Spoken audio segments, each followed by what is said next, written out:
This video, we're going to cover all the Instagram questions. I would like to have seen a Fox maybe with the 351. Is the SSP sold yet or not? Do whatever you want to your car. His hand. Yeah, I did that. That was easy. Hello, welcome back to Gearhead 704. I'm Matt, that's Matt, co-owner of Fox Mustang Restoration, which is where we are today. And this is a follow-up video to the one we previously did where we were answering some questions. So I put out a post on Instagram as well as YouTube, letting you guys ask your questions. Last video, Matt, we covered all the YouTube questions.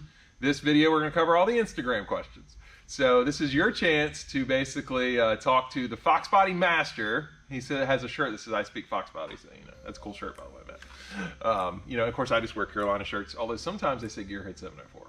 So, and that, by the way, that's what I used for the picture of you asking the questions in the Gearhead 704. Yeah, so he did wear it once, guys. He wore it once. But anyway, if you ask the question on YouTube, check the other video. I will throw one of those cards like right here, maybe right above my head. I think that works. Find out. And we're going to go ahead and get to the Instagram questions. So here we go. First question.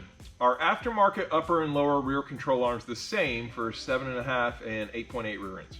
As far as the length, they're the same. If you go real early, well, aftermarket, they'll be the same. They're interchangeable. If you look at stock stuff, the bushings are a little bit different and the control arms are different, but just for aftermarket stuff, yeah, they'll work no problem. What was the last year of a factory notchback T-top? I got no idea. I don't know 100%. I want to say maybe 84. The last T-top was an 88. I don't know if I've seen any factory Aero T-tops, but if you go on the 4iPride.com, they had went to Kevin Marty. He's the guy that has all the original sales receipts for all the FOXBODYs. Oh, the Marty report, right? Marty report, yeah, exactly. They asked him to do a report on all the T-top cars, and it was many, many years ago, but I'm pretty sure it's still on their site. I don't know how thorough it is. But I know they had him generate a whole report, I think, by year for all the T-tops. So as far as I know, that's going to be the best place to find that information. Okay, cool. Where can I find the lower clips for the armrest for an 86 Capri? It'll be the same as the Mustangs. You're basically looking at the 81 to 86 lower armrest clips for a Mustang or a Capri. Unfortunately, these are not being made new. Sometimes you can find them on eBay that be new old stock. But if you can find anybody that's got a junkyard or a Mustang junkyard or just a friend that's got a pile of parts from old Mustangs, the clips really don't go bad. You can reuse those pretty easily. What does go bad is the sheet metal in the door where they pop in, the metal gets ripped, and that's when the clip won't stay in. So whenever you do find a clip, just take a look at that rectangle hole that the clip snaps into. Make sure that the sheet metal's not bowed out or ripped at all. If it is, you're going to need to repair that to make it work. So you don't have any here, though? Unfortunately, I don't. No, we used to carry a whole bunch of new old stocks, but we sold through those pretty quickly. Okay. What do you wish Ford should have done with the FOXBODY platform, and should they have offered different motors like back in the 60s? So basically anything different that they should have done with the Fox. Right. I would like to have seen a Fox maybe with the 351. I think that would be pretty cool. Winter like option. Yeah, production with that. But overall, I'm more of a fan of the car, so I guess you could say I'm pretty happy with what they are. Yeah. But you know, yeah, I'd say any upgrade I would like to have seen probably would have been cool to see a 351. Man, that's actually a good idea. Maybe I should 351 swap my convertible. Well, originally, like back when I wanted to soup up a car, I was going to do a 347, and I started doing research and find out they had an oil burning problem, and I was going to go to a 351. Okay. Which I might still do one day. If you do that, we definitely have that on the channel for sure. Yeah. So that's a guarantee, guys. What does he prefer and why, especially reliability-wise, between these two? Either a stock 5.0 with a supercharger or heads cam intake. I'm assuming another 5.0 just with heads cam intake. Definitely heads cam intake. I don't personally have a problem with power adders. I do believe that they wear out the motor faster. Not only that, I like just having my power right there at the motor, like built into the motor. I don't have to worry about anything added onto it or anything, you know, going bad outside of the motor. So yeah, I think for dependability and to have the power there all the time, I personally prefer, you know, to do it all naturally aspirated than power added. Yeah. Which I guess that's what he's saying, naturally aspirated or power Pretty much, adder. yeah. I definitely, for longevity and dependability, I go naturally aspirated. I agree. And I think, and you go naturally aspirated, you can always, if you want more power, then you can add the power adder. So, yeah. blow it up sooner. Yeah, exactly. But yeah, that's what we're doing here. We're doing basically a naturally aspirated head skim intake. Yeah. right here. So. And then we'll be doing a stroker next. Yeah, yeah. And then after that, maybe I'll buy the hatch and we'll do the supercharger. Maybe do a 351. 351 next. Yeah, yeah. We'll keep pushing the supercharger away. All right. Do you think they'll ever make replacement speedometers, tachometers, and the cluster strip on the back, or will they die with the only replacement be decoded digital as they die? Gotcha. No, I mean, I'm pretty sure the gauges will be made eventually. As far as the printed circuit board in the back, I actually do currently have them available for the 79 286s. Oh. Yeah, I hope probably within a couple years, but I hope to have the 87 to 93 versions available too as far as the printed circuit board. Oh, okay. Yeah, but as far as the gauges and stuff, they can still be pretty easily restored at this point. But if you look at the classic market, they make all brand new gauges for those now. So if you use the classic, if you ever wonder what they're going to make for the Fox bodies, look at the classic market, see what they're making for that, and if they're making it for that, you can pretty much guarantee they'll eventually make it for the Fox bodies. Okay, classic being like the 60s and early 70s cars? Yeah, 64 to 73. Okay. I was curious as to the brake booster in the firewall. Are there any kits or tips or tricks to relocate it out of the engine bay for a cleaner look, the brake booster? I really don't know if that could even be done, just because when you push on that brake pedal, it's got a rod that goes directly into the master cylinder, and that's all a straight line at that point. Brake pedal, brake booster, master cylinder. You would need to make like a lever action something to be able to get that same amount of power transfer without bending anything. I personally don't think it'd be a good idea to do. Could you do it? You could do anything you set your mind to if you work hard enough to it. Absolutely. Is it a good idea? I mean, it sounds like a good idea to clean up the engine compartment, but I think you're gonna run into problems. Okay, fair enough. All right, this is a long question. Swapping from a stock intake to original GT40 with matching lower. Will the stock intake bolts work in the GT40, and what mods do I need to do? I already ordered a new throttle body, a 70mm throttle body he ordered, EGR block off page, 24-pound mass air with 24-pound injectors. What is a better injector? So I guess this is a multi-part question. So we'll take before I get to that part. Yeah, what about the stock bolts? Will they work on the GT40? Okay, so the stock intake bolts, the GT40. I guess a lot of people, when you say GT40 to me, I think tubular intake. I know a lot of people, they talk about the Explorer when intake. They say GT40, they go to Explorer. I have experience with the tubular intake, not with the Explorer. I know the lower intake bolts are going to be the same. The uppers, you probably are going to have some varying lengths. I know, like even compared to the stock GT to the stock Cobra, they take different bolts on the uppers, but the lower's the same. The lower's the same as well. Yeah. And I think even for this trick flow, didn't we use the same bolt for the lower as well? Yes. Yeah, we did. So yep, stock bolts on the lower, and the upper they sent us a kit for. It's a little different. Yeah. So that's probably a good general rule of thumb. And the other part was he wanted to know what is the better injector, the EV1 or the EV6 between those two. Sorry, I don't even know what the difference was. No problem. I don't have a whole lot of experience with the EV6. I'm pretty sure it has a better spray pattern, which means you're going to atomize the fuel a little bit better going into the engine compartment, which means you're going to burn more fuel, which means more power. So for a power rider, that's probably going to be a better way. However, using the stock harness, you got to use a little adapter. It's to go from the newer style EV6 connector to the older EV1 on the injector harness. I don't like the little extension, but that's just a personal thing for me. I just think it looks weird, and I think it's like an extra connector. Yeah, these are the EV1s? Yeah, and you would actually, and then to the EV6, you're actually going to have an adapter that comes up, probably about half inch, an inch, something like that, and then your harness plugs into it. I personally still stay with the EV1s just because I'm not, I'm not building that. I usually don't build that big of a setup. Yeah, and he's just going with a GT40, so right. Did he say he was using stock heads? I didn't say on the heads, but he just said he is going to a GT40 intake. So that's not a real high flowing air intake. No. So. I would recommend if you're building something, make sure you find a tuner that you're going to go to after you're done building it, and consult with your tuner on what he thinks is going to be the best build for your car. This way, because if you go mismatching stuff, you run into all types of problems. Like if you run a stock head with a bigger intake and bigger cam and bigger throttle body, your heads are a choke point. So. Yeah, we ran into that with my stroker. Yeah. The 331 only put out like 310, and the tuner told us your heads are too small, basically. Right. Yeah. Exactly. So you definitely want to make sure everything's matched. The better it's matched, the better it's going to run. It's cool. Also, the last thing he asked is he wanted to know what he needs a price for the gaskets and injectors so he can order from us. So I don't know. You don't resell the injectors, right? I don't sell the injectors for any type of performance part like that. I recommend people just go to Summit Racing. They tend to have the best prices and the best stock, and they ship. But you do sell the gaskets. We do have a gasket kit. That gasket kit we actually made doing your car. Yeah. So that's on the website. I don't remember the price off the top of my head, but it's a whole gasket kit to do the intake, throttle body, the injector O-rings, the whole setup. Yeah, so I have a link to that on those videos. So if you guys are watching my GT40 intake videos, the link to that direct is on my site. You can find it there. Is the SSP sold yet or not? Which LOL. one? Yeah, which one, right?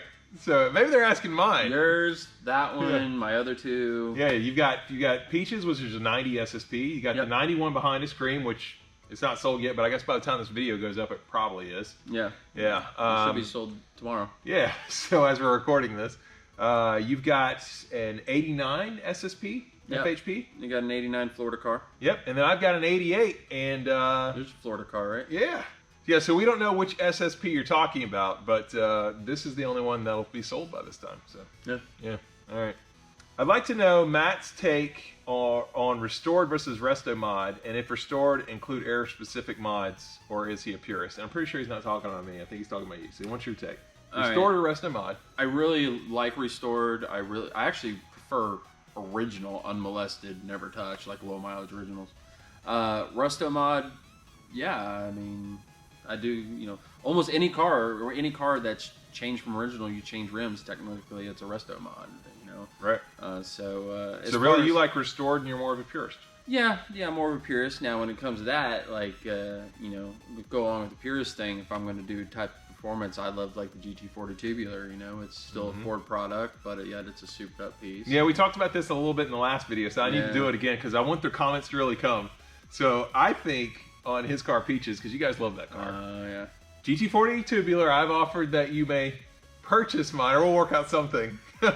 But if you're going to do that, I think you need to also install a Ford cam, an Alphabet cam, and some Ford GT40 heads along with it. Yeah, if I do the intake, I'm going to want to match. Yeah. So I'll go ahead. I'll do the heads. I'll do the whole setup. So that's not really restored. That's resto mod. That's a resto mod. Yes. See, we got them, guys, a little bit. So all right. What hard to find restoration part would you like to be available again? Restoration part, I would probably say the 750 Marshall fog lights, which is the fog lights used for the 79 to 86 Mustangs. Marshall, which was a French company, I think they're now owned by, that name's now owned by Sylvania, I believe.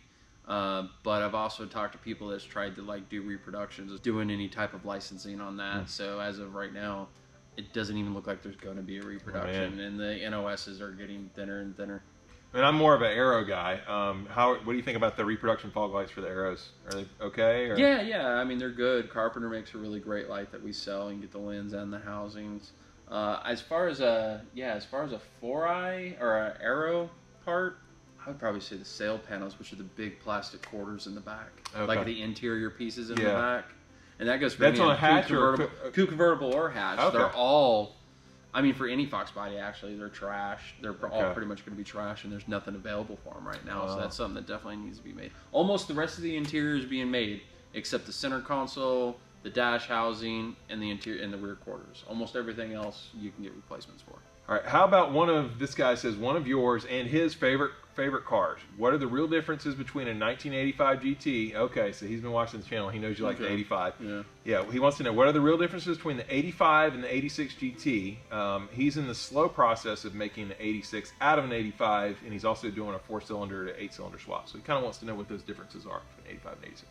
Aesthetically, they're pretty much the same. The body and the interior and the exterior are almost identical. On 86, they had the addition of the third brake light. So if you want to stay true 86, you got to get the spoiler with the third brake light. Now, mechanically, some considerable differences. Yeah, a lot of differences, right? Yeah, when you go to the stock, the biggest one and the most notable one is going to be, 85 5-speed was a carburetor, 86 5-speed or automatic was multi-port injection.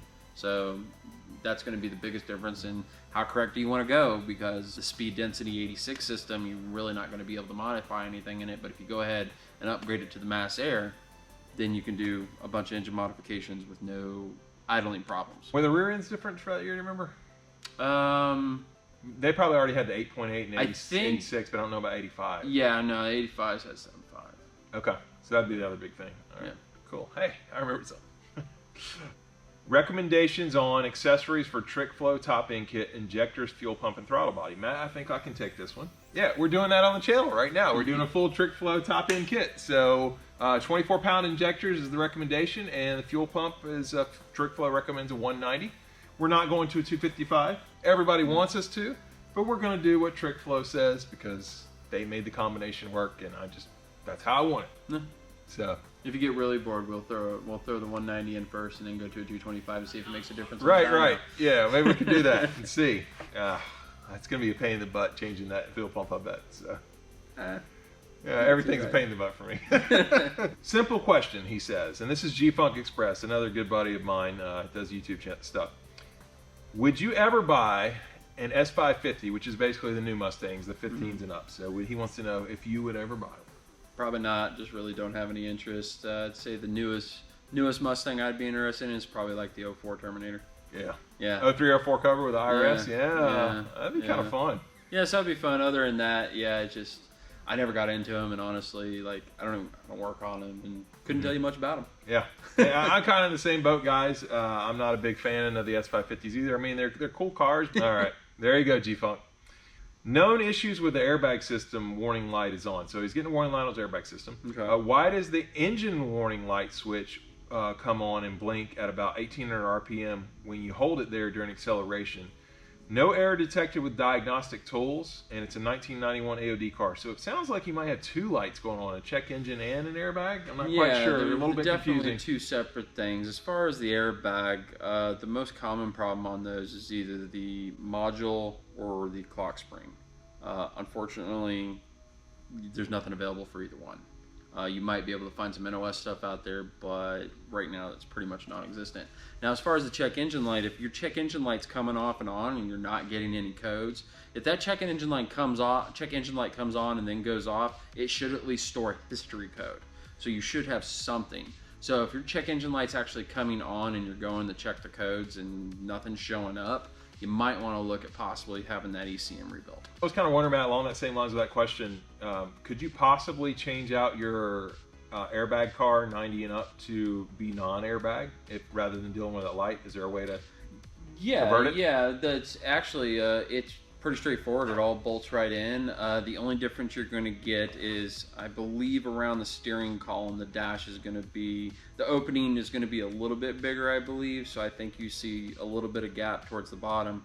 But actually, a lot of guys do that to put tilt steering into their 90 to 93s. Oh yeah, because there's no little airbag. Right, so you can take an 87, 89 column, slap that in there, and then you got to do some rewiring for the horn and the cruise control if you want that to work. Okay. Would you still get the light though? Would the lights show up? Could you remove the airbag, or can you? Well, at that point, if you still have the module plugged in, yeah, at that point, it's definitely going to throw a code and turn on the light, because now it doesn't see the airbag at that point. Right. But if you unplug the module, that light shouldn't come on. If the light comes on, just take the bulb out. No, there you go. That makes it easy. All right, Yeah. there we go. Where's that Staples button? That was easy. That was easy. All right, sorry. I'm dating myself, guys.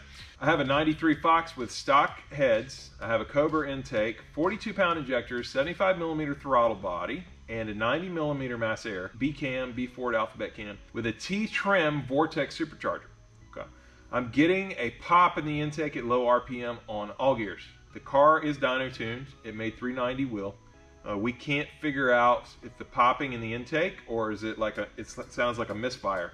Okay. They've tried new plugs and no difference. Can it be his distributor cam? He kind of doesn't know what that popping is with all his mods. The popping's coming in through the intake. That's usually a timing issue, is what I would think. That could be in the ECM. That would probably be one of the first things I'd look at. I would look for vacuum leaks as well, like real big vacuum leaks. But I would definitely look at timing. Look at your spout connector. Make sure your spout connector's not corroded. That's the thing you pull out to put it in the base timing, the check timing. Peaches actually had, it was coming in and out of timing, and it was because there was corrosion on the spout connector, so I had to replace that. Look at your distributor, look at your Hall effect switch if you got somebody that has access to an oscilloscope. Look at the pattern on your Hall effects or your pips signal. There's a possibility that could be the problem, but yeah, chances are I would think that you've got some type of issue causing havoc with timing. And it's interesting you mentioned timing, because on my car and the tuner that we use, Rob, he always says set it at base timing. He does all the timing in the computer, so he actually likes the stock timing on the cars. Yeah, one thing I think is pretty cool. A lot of people think that the idle air control motor controls the timing. The timing has a lot to do with your idle. All right, this guy's having trouble with oil pressure. He changed the oil pressure sensor, but it drops after it warms up and halfway on cold start. He's going to hook up a mechanical gauge. What is the pressure supposed to be? And if it drops with the mechanical gauge, what would be the next step? He says, FYI, it had 5W30, switched back to 10W30, and it has 77,000 miles on it, and it's an 88 GT. To rule out any type of electrical problem with the gauge in the dash, the sending unit, or the wire, you go to a mechanical gauge. That's literally, you just unscrew off the side of the block, you unscrew the port for the sending unit, and you screw this gauge in there and you get an actual physical reading off the oil pressure. Quick test to see if that gauge or that wiring to the gauge is any good. You can unplug the sending unit and just ground that out. The gauge should peg. Don't hold it there for too long, but if you just take that single wire, unplug it from the sending unit, just ground it out, that gauge will peg. Quick note, sending unit is different from a sensor. Coolant sensor goes to the computer. The sending unit goes to the gauge. Don't ground out the sensor plug because you'll fry the computer. But if that happens, you can rebuild it, maybe. Yeah, there you go. But don't do that at home. Exactly. All right, cool. All right, Matt, we got our last question here. What do you think the value of the FOXBODY will be in 10 years? 10 years from now, 2030, where hopefully there's no coronavirus anymore. Yeah, right. Yeah, I mean, I'm hoping more. Yeah. The value will be more. Look at the classic car market. Anytime you want to know what's going to happen with the FOXBODY, I always say, look at what happened with the classics.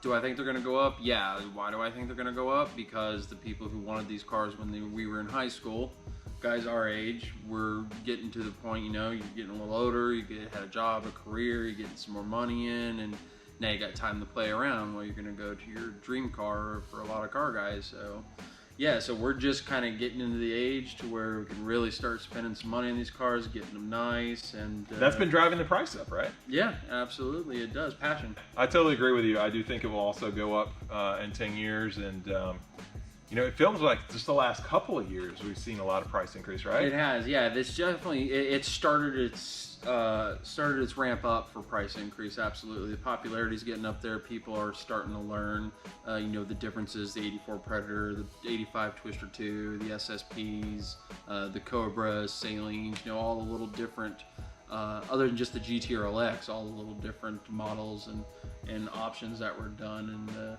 yeah, so. It's getting a lot more popular. People are starting to dig the rare stuff out. You know, maybe finding an 82 SS somewhere. Yeah, that'd be cool to see. Matt, I feel like you know, you're definitely qualified to answer this question. I'm not sure about myself. So I always introduce you as co-owner of Fox Mustang Restoration. Yep. And so that means I'm not the other co-owner. For anybody that didn't know, I have nothing. I don't have anything here.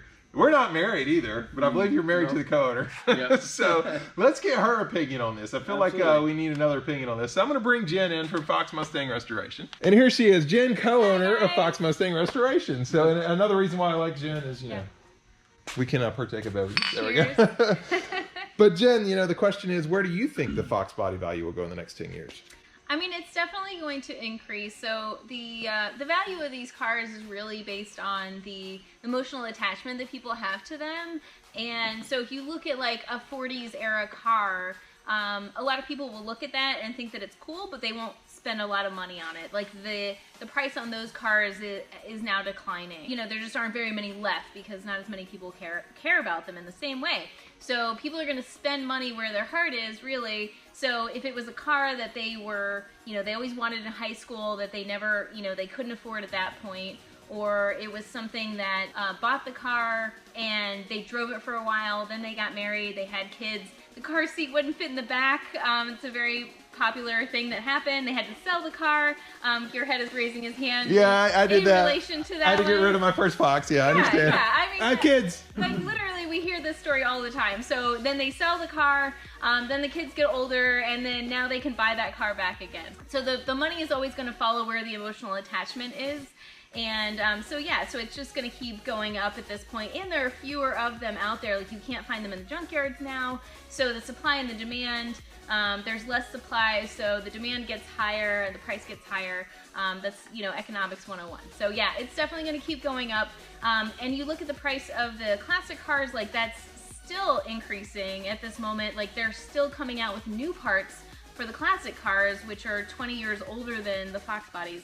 So we have a long way to go as far as what parts are available and as far as, you know, the price increase on these. So yeah, for the next 30 years, the Fox, you know, at least the Fox's prices are increasing. So that's exciting for us. And something, and a trend that we've seen is that people are now going back to the original, like, restoration, getting back to getting things original. So we saw for a long time that the FOXBODYs were the most heavily modded platform of the Mustang ever, you know, produced. So we saw that back at the beginning of our business 16 years ago. That's kind of what was happening. People were just modding them, you know, all the way to the end. But now we're definitely seeing a trend where people want them back to original, bringing back those elements, changing things back to original, and that's really exciting for us because that's, you know, kind of where our heart is. And we love things that are original, like Cream here. She has most of her original elements, and we kind of geek out about that stuff. If you do want to mod things, that doesn't mean that we disagree with that, or we think you shouldn't, you know, do whatever you want to your car. But that's just, you know, that's what we want to do to our cars, just kind of keep them as original as possible. And we're definitely seeing a trend towards that. That's pretty exciting for us. Oh, let me slide back in here. So I'm not gonna make Jen leave. I just brought her in. So yeah, that's pretty much it. This Q&A was a lot of fun. So thank you, Matt, for being a part of this. Thank you, Jim, for jumping in on the end. And you know, if you guys enjoyed the video, I hope you did. We might do more of these. Leave us a comment down below. If you need some FOXBODY parts, I think I might know a couple people. Yeah. So hit them up, hit their site up if you need original FOXBODY parts, new old stock. They do have some of that a lot of times on eBay, right? And they have a lot of reproduction stock body parts that are original. So definitely check them out. And that's pretty much it for this one. So if you enjoyed the video, please hit the like button. If you're stopping in for the first time, please subscribe. And we'll see you all next time here on Gearhead 704. Bye.